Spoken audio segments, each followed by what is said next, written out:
Muy buenos días, Panorama Semanal. Señores, lo que hace una ciudad, lo que hace un pueblo, lo que hace cualquier conglomerado son sus tradiciones. No existe ninguna ciudad del mundo que tenga del segundo mundo en adelante librerías, lugares de hacer peña, pequeños teatros, música. Ricardo, me estoy refiriendo, y yo sé que a ti te ha dado muy duro eso también, el cierre de posiblemente el único lugar que en la capital de la República Dominicana era el sitio donde se hacían las peñas intelectuales, pero no una peña. Era que se pasaba el día entero gente, intelectuales dominicanos, yendo a la cafetería que quedaba en la librería allá en el Supermercado Nacional de la 27. Era un pequeño espacio de, 5 metros cuadrados y 4 mesitas y quizás una máquina de café. Pues la administración de CCN, aparentemente los números no le dieron y la cerraron. Yo quisiera saber realmente cuál era la pérdida que tenía frente a la pérdida simbólica de la intelectualidad dominicana en esa librería que era, por cierto, de las pocas que están sobreviviendo. Me dice Ricardo que posiblemente esa librería esté subvencionada, pero tampoco cuál es la pérdida económica para ese poder que tiene el Supermercado Nacional, para que cierren ese pedacito de intelectualidad que era lo único que había cuando cerró la cafetera. No sé si ustedes recuerdan Thesaurus, que estaba en la Abraham Lincoln, que fue quizás el primer cybercafé que hubo, Ricardo, además de librería. Y uno se pregunta, ¿y qué va a quedar abierto para la cultura en República Dominicana? O sea, ¿cuáles son esos momentos donde un grupo minoritario, porque obviamente son minoritarios, dónde se van a reunir ahora? Aparecerá, antes era también, tú recuerdas que en la Francesa se hacían muchas peñas. La Francesa está ahí, cambió de nombre, ahora tiene otro nombre, luego de esa tragedia que pasó en ese lugar. Pero realmente a mucha gente, y yo sé que a Ricardo le ha impactado, del cierre de la cafetería de la librería del Nacional. Uno dice, pero ustedes van a hablar del cierre de una cafetería. Es el símbolo, señores. Todas las ciudades tienen su semiótica, tienen sus símbolos. Ricardo, tú ibas, ¿verdad? Ay. Buenos días, Héctor. Saludo a todos los amigos de Panorama Semanal. Y vamos a desearles que tengan un año de mucha paz y salud a todos nuestros seguidores. Mira, nos enteramos por el visitante asiduo y también duende de esa cafetería y de esa librería, el amigo Marino Berigüete, que fue el que escribió un artículo, ¿verdad?, que es como una especie de apología a la decadencia, ¿no?, y cierre final de la cafetería, de la librería, algo que muchos anticipan como el cierre de la librería. Exacto. Es como si fuera el preámbulo, el preludio del cierre de la librería Cuesta. Héctor, esa era la segunda casa de mucha gente. León Tebrea, Bianco Martínez, el mismo Marino Berigüete. Los Castillo.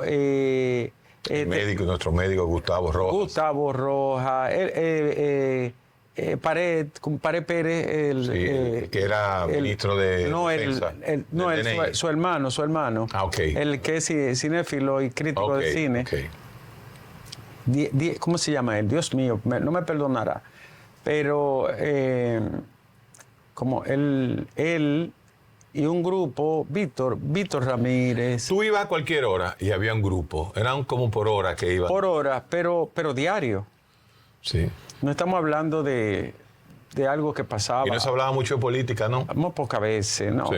Se hablaba de libros y la gente tiene su libro en la mano, porque una de las cosas que permitía la cafetería es que uno se llevaba los libros, y lo veía. se bebía el café es verdad que no tenía un alto consumo, porque no era ni siquiera un cyber, café. No era un cyber.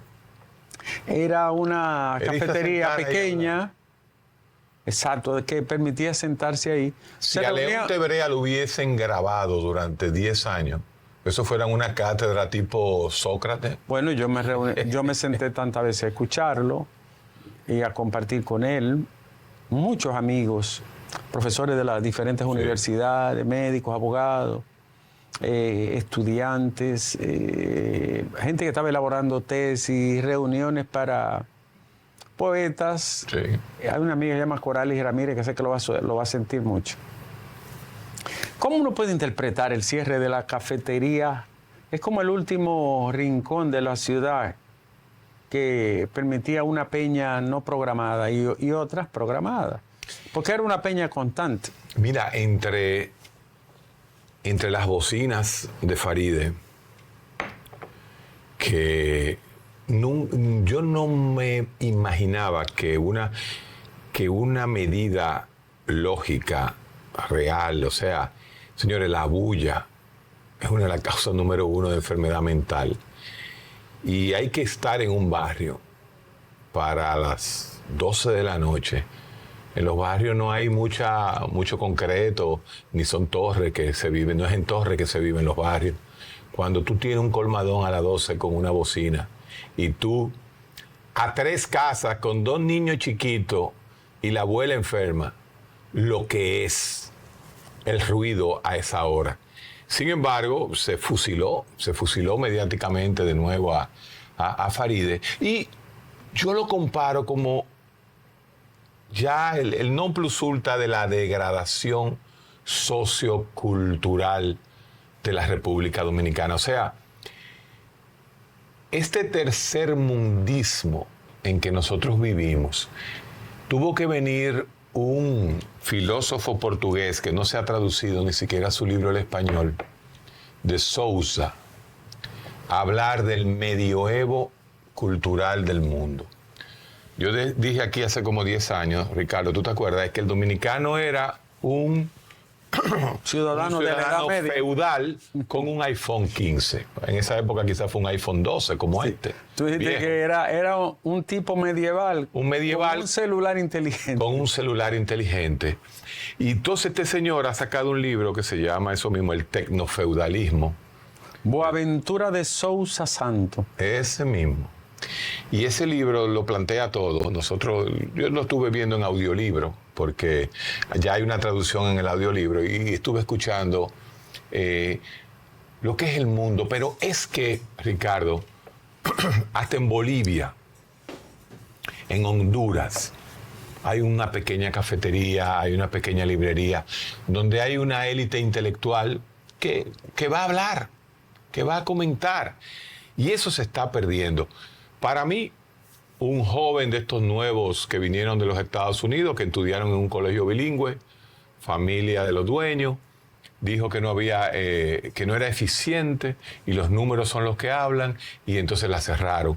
Y ahí no le preguntaron a nadie, ni quizá a los mayores, vamos a cerrarla, sino la cerraron, quitándole importancia a lo que es realmente estas peñas en todas partes del mundo. Señores, Cuba, en la época pre-Fidel, Cuba tenía una revista que siempre mi tío Mario Heredia me hablaba de ella, se llamaba Carteles. Carteles.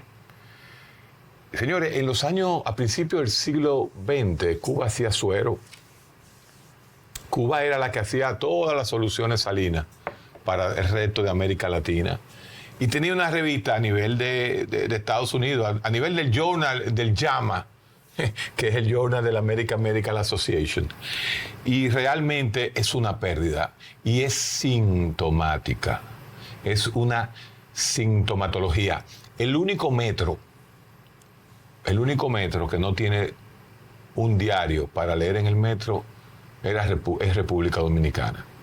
Comenzó, ¿tú te acuerdas que había empezó y desapareció? Nadie usa el diario, nadie lo usa. Todavía en Estados Unidos. Se lo llevaban para un uso higiénico. Exactamente. Sí. Que en Estados Unidos cerraron Barnes & Nobles, es cierto. Estados Unidos, todas las cadenas, esa cadena famosa que estaba en todos los lugares, Barnes & Noble cerró, pero se quedaron los cybercafés. Mira. Y la gente en Estados Unidos lee. Te voy a decirte algo. La gente lo puede ver como algo pequeño, y una nimiedad, pero a nosotros nos quedan como 2 librerías en el Gran Santo Domingo. O sea, donde hay 3,5 millones de habitantes, hay como 2 librerías. Quizá 2 museos. ¿Pero qué es lo que se vende en la feria del libro? 2 o 3 museos y nos quedan como 2 bibliotecas, ¿verdad que sí? De cualquier especie. El cierre de la cafetería de la librería Cuesta, yo lo veo como eso es trágico desde el punto de vista social, por lo que tú acabas de resaltar. Nosotros tenemos un país que no lee, lamentablemente, no tiene vocación por la lectura, porque eso hay que aprenderlo y estimularlo. Y nosotros tenemos bachilleres que se gradúan del bachillerato sin haber leído un libro completo durante 12 años. Y en la universidad tampoco. Y en la universidad encontramos incluso maestrantes que hacen una maestría en 2 años y no leen un libro completo. Somos una de las sociedades que menos lee y que menos domina una segunda lengua. Estamos en el lugar número 15 de América. En dominio de una segunda lengua. Teniendo en dominio de una segunda 1 millón de dominicanos en Nueva York. Sí, y viviendo en la era digital. Y todo esto está vinculado a la anulación lectora que tiene el cerebro nacional. Está anulado para leer. Leer no solo es un ejercicio de cultura, no es una actividad cultural. Leer es como un gimnasio para el cerebro y las neuronas. Es como un ejercicio físico también para todo el sistema cognitivo. Y produce una serie de habilidades y pule otras herramientas que usted puede estar leyendo lo que sea, del carácter que sea, del origen, de la índole que sea. Y esa lectura no solo está relacionada con el contenido de eso que usted está leyendo. El ejercicio de la lectura le transporta y le transfiere a otro vínculo cognitivo de la atracción humana, de la reflexión, que le ayuda para pensar en todo el orden, de cualquier orden. Usted lea una cátedra de medicina y no crea que eso no tiene un impacto en la literatura y en el mismo campo matemático. Antes se pensaba que la lectura era una condición unívoca. Se leía, se aprendía, se memorizaba ya. La neurociencia del aprendizaje, incluyendo un hombre formidable que nosotros hemos mencionado aquí, Stanislas Dehaene, nos enseñaron que cuando se lee hay más de 40 partes, casi áreas del cerebro que se involucran y se establecen nexos, conexiones simultáneas. Mientras que, por ejemplo, cuando uno ve televisión o ve una pantalla, está involucrando 12 partes. Yo digo también, Héctor, que el cierre de la librería, de la cafetería, es como un preludio. ¿Por qué? Porque si la cafetería no era rentable económicamente, nosotros sabemos que ellos han hecho un esfuerzo para mantener la librería abierta. ¿Pero qué esfuerzo para CCN significa? Bueno, puede ser pequeño, grande o nimio, pero lo es. Ellos están subsidiando la librería y eso es muy generoso, vamos a llamarle así. Ahora, hay como un nubarrón que se cierne sobre... Mientras los suecos... están prohibiendo. Regresan a los libros físicos y acaban de invertir 140 millones de euros para darle un libro a cada estudiante por materia. Sí. Cada materia, literatura, matemática, social, historia, va a tener un libro físico. Y además están estimulando y premiando a los jóvenes que vuelven al libro físico. Nosotros estamos cada vez prescindiendo menos del libro físico, siendo analfabetos digitales. Porque lo cruel de todo es que somos analfabetos digitales también. Un muchacho lo único que puede buscar aquí es un video de ¿qué? Un ratatá, como le decía. Un video de Tito. Exactamente. Un videíto erótico. Sí. Y un pleito. Un pleito. O sea, ese chico no va a buscar nada casi que sea edificante en un 90% de los casos. ¿Tú sabes qué buscan en inteligencia artificial aquí? Lista del artista que más gana. Sí. ¿Cuánto ganó Bad Bunny el año pasado? Que sí, y la gente de más edad buscan que quién ganó más dinero, José José o Julio Iglesias. Obviamente Julio Iglesias, pero quieren saber la fecha. ¿Y quién está? ¿Y por qué el Alfa está a la cabeza en Spotify, aunque se subió a cantar en estos días en una tarima y fue algo rebuznante? Y está número 1. Entonces, no es que uno critique el tiempo, el espíritu del tiempo actual. Es que hay cosas que compaginan y no hay que prescindir de una para estar en la otra, ¿verdad, Héctor? Yo leo en digital y escucho audiolibro y leo en pantalla y soy de la tradición, y tú también, y tú lees libros físicos. Tú sabes que yo estoy ahora en lo de la maestría en epistemología, pero yo tengo que printear el PDF de los cursos. Porque nuestro cerebro está diseñado para la lectura física, el contacto físico y la visión. No, esto. Mira. Es una antena. ¿Tú sabes Tener el bolígrafo en la mano y subrayar. Es que, ahí es eso, que yo aprendo. tú sabes que Suecia volvió a la escritura a mano. Sí.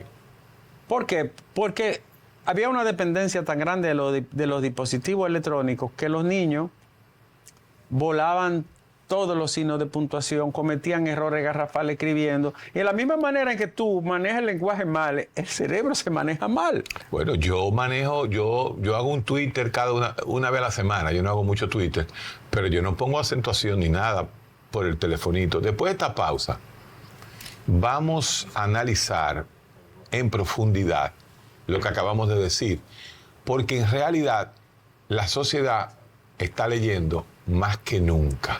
Ahora, ¿qué lee? Después de la pausa. En esta era, un joven lee 100 veces más que lo que leía en los años 80. Y usted dice, oye, doctor, ¿y entonces? No, él no lee. Él se comunica en una lectura que cada día es más pobre a través de las redes, está leyendo siempre en el internet, está leyendo el WhatsApp, y ahí es donde está el problema. Cuando desde Heidegger y Nietzsche y después Byung-Chul Han en uno de sus libros habla del ocio, o sea, esa necesidad que tiene el hombre de estar en la nada para pensar. Oiga esto. Sociedad del Cansancio, que es el libro base de Byung-Chul Han, te plantea que el joven de ahora no se puede permitir estar en ocio porque tiene que estar en una actividad la cual él la traduce en productiva. Por eso es que los jóvenes se han llevado el trabajo a la casa, siguen trabajando en la casa y se pasan el día entero en lo que se llamaría producción. Ahora bien, el cerebro humano le tomó más de 400.000 años descubrir que a una piedra se le sacaba filo y produce un hacha. El hacha es, como decía Sloterdijk, la primera arma, la primera extensión, la primera apéndice del hombre. Fíjese usted qué tipo de cerebro tenía que tener el hombre en ese momento para que duraran 400.000 años para entender que un filo es más efectivo que el no filo. Cuando comenzó a salir las escrituras, que realmente no eran escrituras, sino eran lo que se llaman escrituras parciales, y esto lo plantea Noah Yuval Harari, eran escrituras parciales que salieron en todas partes del mundo. ¿Cuándo sale la escritura? ¿O cuándo salen los símbolos? Los símbolos salen cuando las sociedades se hacen muy grandes. Entonces, cuando una tribu lo que tenía era que matar un puerco para comer durante 3 días, llegó un momento en que eran 100.000.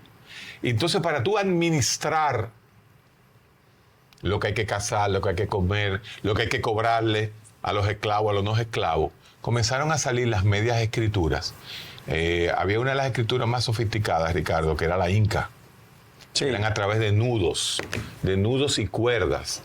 ¿Y qué pasa? Cuando los españoles llegaron a ese imperio inca de más de 10 millones de habitantes, ellos tenían que administrar ese imperio. ¿Y cómo lo administraban? Si lo primero que llegaron españoles eran toditos presos y ladrones que lo que querían era robar. Tenían que utilizar la técnica inca para administrar el imperio que habían conquistado. Pero ¿qué pasaba, Ricardo? Que lo que sabían leer eso eran los indios. Y entonces los engañaban a los propios españoles. Y llegó un momento en que esa, ¿cómo se llama? Quipu creo que se llama, esa lengua, desapareció. Y desapareció ese método de organización. La escritura nace por las matemáticas, la escritura nace por la aritmética, por la necesidad de poner símbolos. Después vinieron los sumerios metieron ya la cuneiforme, que también era un semi-alfabeto, y los egipcios, más o menos en la misma época, entraron con los jeroglíficos. La primera verdadera escritura que comenzó a escribir libros, se dice que es en la zona de Canaán, por ahí mismo donde salió después la Biblia, el primer testamento, y justamente comenzó el hombre a pensar. Cuando el hombre comienza a pensar, se vuelve monoteísta. De la noche a la mañana, ese cerebro, que duró 400.000 años sin evolucionar, cuando comienza a leer, cuando comienza a calcular, las circunvoluciones del cerebro se van profundizando y el cerebro va adquiriendo otro desarrollo. ¿Usted sabe cuál ha sido el próximo desarrollo del cerebro humano? Se dice que el cerebro de, ¿cómo es? La reina egipcia, la que se bañaba en leche. Cleopatra. El cerebro de Cleopatra y el cerebro de una señora en el año 1920 era el mismo. Ahora bien, en los últimos 40 años ha habido una evolución de nuestro cerebro. ¿Hacia dónde? La evolución de nuestro cerebro aparentemente va hacia lo que se conoce como la neurodivergencia. Esto que está muy de moda porque es el cerebro de los espectros autistas y los del déficit de atención. Entonces, ese cerebro ha ido evolucionando de una manera increíblemente rápida. ¿Hacia dónde vamos?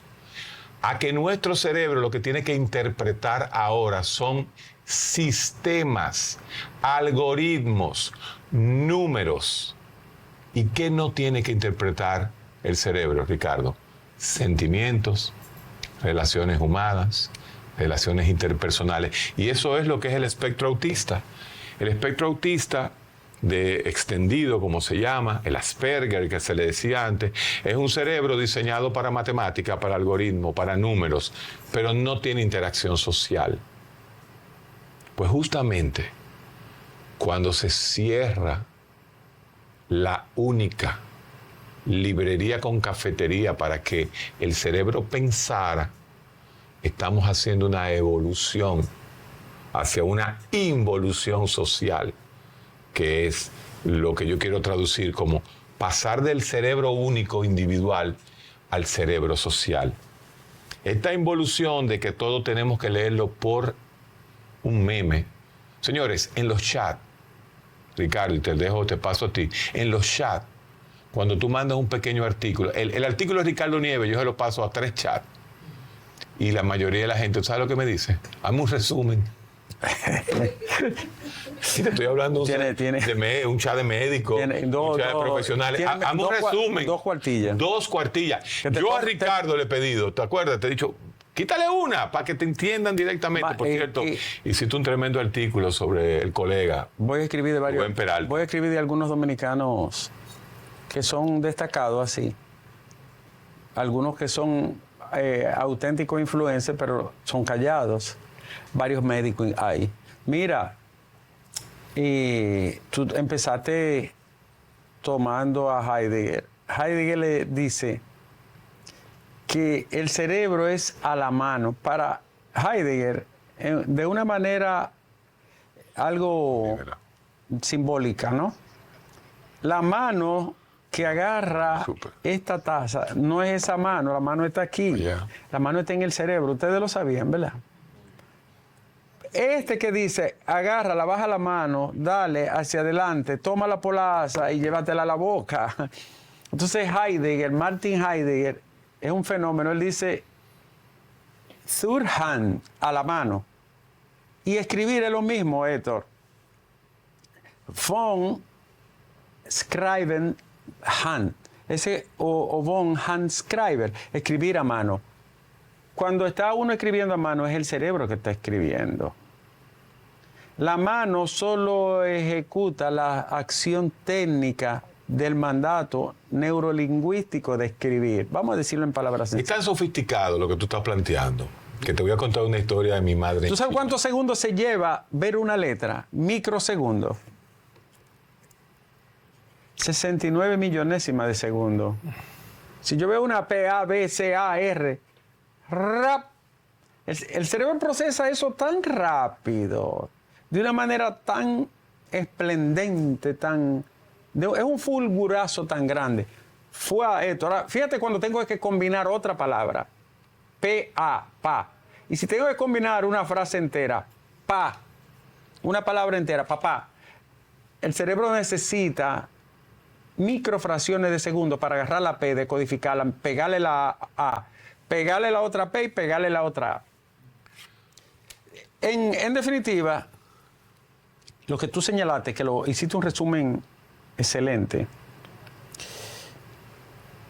no es que somos más brutos, no es que leemos menos, es que tenemos menos contemplación, menos detenimiento, menos sosiego también para las cosas, porque la máquina facilita demasiadas actividades y demasiados servicios. Ahí está el detalle. Y a la máquina facilitarte, ya nadie se recuerda de un número telefónico. Nadie. Y antes no lo sabíamos todo de memoria.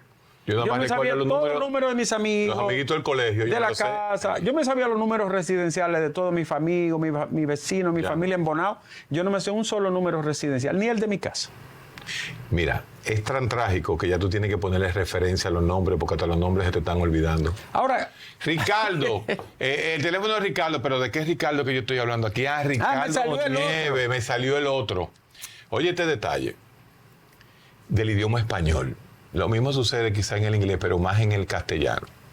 Mi madre, que es una estudiosa de la cultura china, y fue muchas veces a China, hizo artículos sobre los soldados de terracota famosos, que inclusive la embajada china la invitó a hablar sobre eso.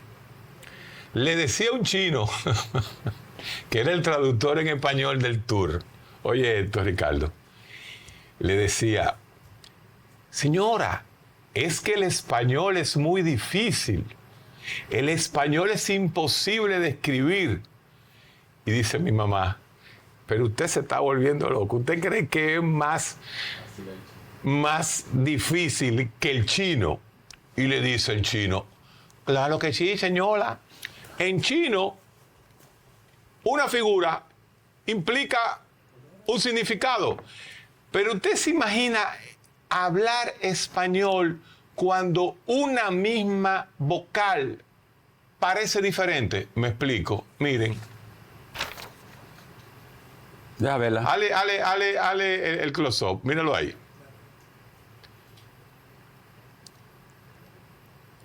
Ya ves, dale el close-up, no importa. Acércalo. Sí. Miren. Y eso, que te faltan como 3 tipos más de Ahí A. hay 4 A. Para un chino, esos son 4 símbolos diferentes. Y para nosotros es la misma A. Es la misma A. Pero para ellos, en su concepto, dicen, para el cerebro chino, esto es lo más difícil del mundo, porque usted sabe saberse en todas esas A. ¿Tú sabes por qué?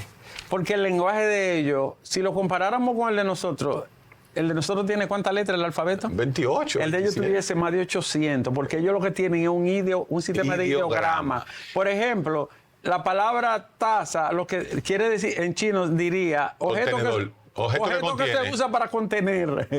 Y tiene una asa. En democracia en chino es gobierno dulce. Ya. Y dictatorial, gobierno salado. Entonces nosotros, lo que queremos decir es lo siguiente, señores.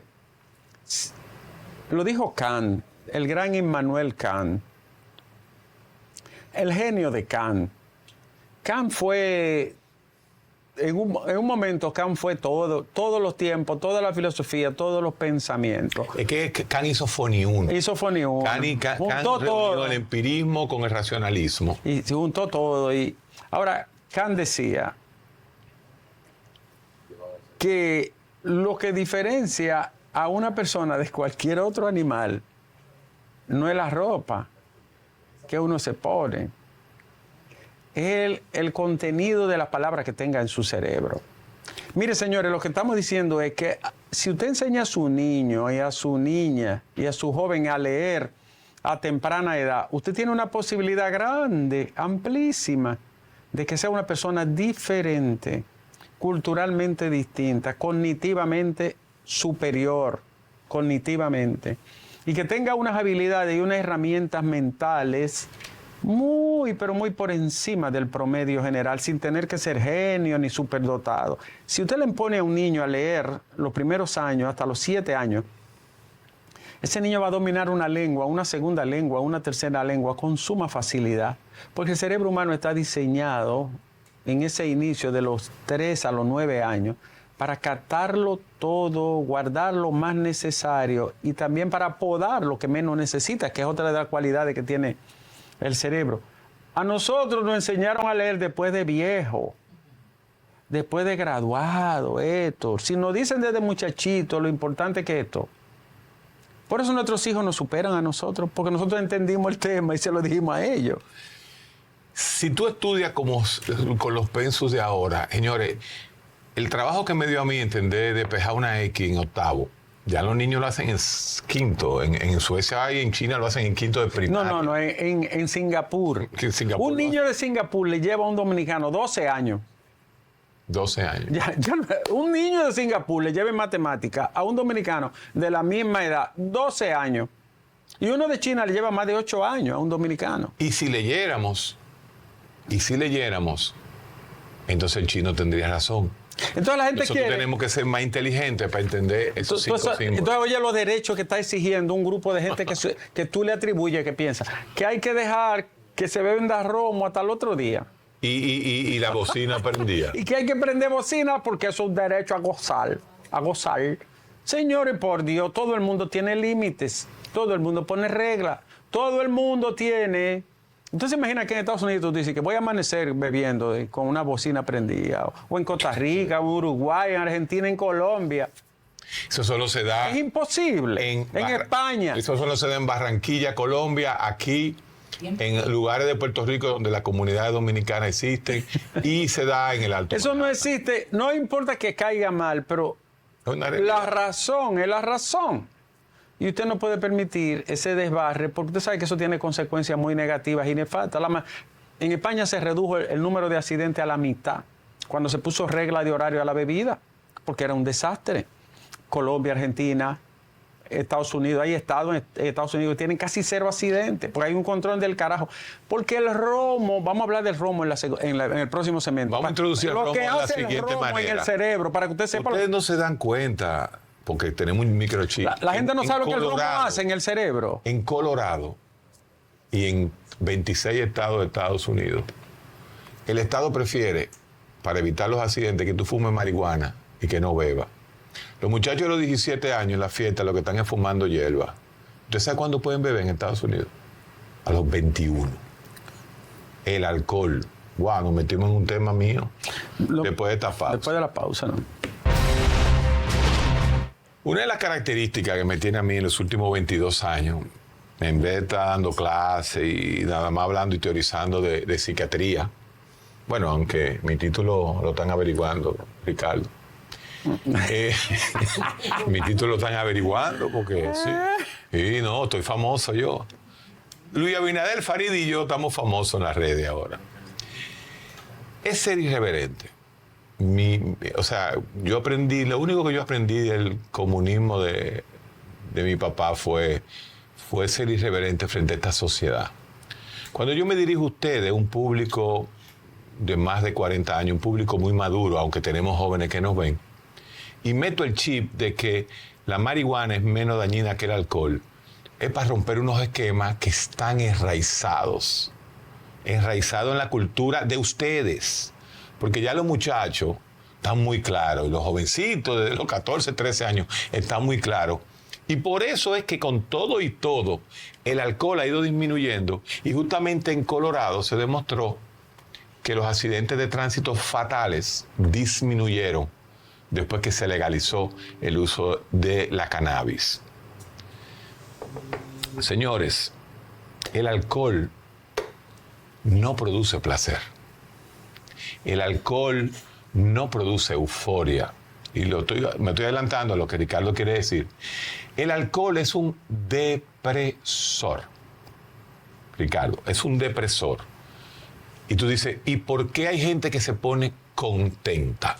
Muy simple. Freud nos enseñó a nosotros que nuestro subconsciente vive reprimido. Y que nosotros, como seres humanos, tenemos que tener un super yo que nos diga a nosotros, o un Dios, crear un Dios que nos diga a nosotros, ten cuidado, no haga esto. Por lo tanto, nuestro cerebro vive de la represión. Justamente los neurotransmisores más importantes y que más existen son los neurotransmisores que reprimen al individuo, como es el GABA. Por lo tanto, como predomina la represión en nuestro cerebro, la represión social, y yo acabo de decir que el alcohol es un depresor, ustedes tienen que entender que lo primero que reprime el alcohol es la represión. Entonces, si tú le cortas el freno, si tú reprimes lo que reprime, ¿qué pasa? Te aceleras. ¿Se entendió, verdad, Ricardo? Claro. Entonces, por eso es que el primer trago, nosotros le llamamos el síndrome del pariguayo. El primer trago, el paciente deja de estar reprimido porque se bloqueó la represión con el alcohol, porque el alcohol lo que hace es que reprime. Entonces se explota el paciente, se pone contento, uno se palpa. Es un efecto desinhibitorio momentáneo. Es un efecto desinhibitorio porque reprime la represión. Claro. ¿Qué pasa? En el segundo trago, el pariguayo se cree que él es el jefe de la fiesta y es el que más baila y el que más contento está y por primera vez le habla a la chica. ¿Qué pasa? Que ya el tercer trago comienza a deprimir las áreas de activación. Y entonces termina el pariguayo en un contén, en el quinto trago, vomitando y teniendo todas las manifestaciones del alcohol, que puede ser posiblemente la sustancia psicoactiva más utilizada en la historia de la humanidad y que más daño produce.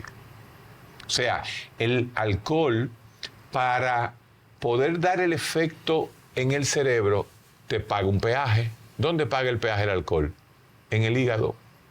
Es muy diferente a otras sustancias que van directo al cerebro. Mira, y eso no se ha entendido mucho todavía. El peaje que lo pusiste de último, ¿verdad? Es una de las consecuencias a posteriori. A posteriori. Ahora, antes del peaje en el hígado, porque las células del hígado tienen que bregar con unas... pero del mismo día. Claro, no, porque célula hepática. El alcohol empieza penetrando a la torrente sanguínea desde la punta de la lengua. Ahora, ¿qué es lo que pasa con el alcohol? Sí, pero pasa al torrente sanguíneo para poder llegar al hígado, y en el hígado es que entonces se dispara. Se llama el efecto, segundo paso. Yo comparo el efecto. Por ejemplo, si usted bebe café, dice, me quita el sueño. Sí, pero es una falsa vigilia, porque lo que hace es que bloquea la adenosina, que es la que te induce a dormir. Sí. Las células y el cerebro siguen teniendo sueño, pero al estar bloqueado el circuito que te pone a dormir, sí, entonces tú te mantienes en vigilia, pero ni el agotamiento se te quita, ni el cansancio se te quita, ni el deseo de dormir, entre comillas, te va a quitar. Lo que hace que momentáneamente te lo bloquea. Mira, el alcohol es la única sustancia probablemente que te produce un efecto mental, cerebral, cognitivo, músculo-esquelético, gastrointestinal. Te produce un efecto en la actividad coordinadora y motora. Tú pierdes la capacidad de agarrar un objeto.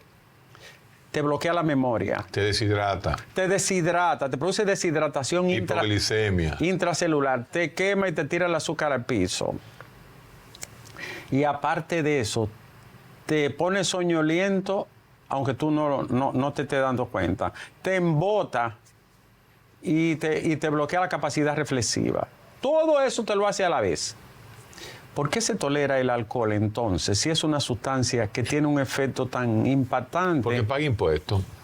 Paga impuestos, es un gran negocio y la sociedad hizo un acuerdo con el romo de yo te tolero, tú me pagas un impuesto alto por todas las consecuencias que tú produces, accidentes, agresiones, reyertas, pleitos, muertes y una cantidad infinita de prostitución, porque el que está bien bebido entrega todo, todo lo entrega.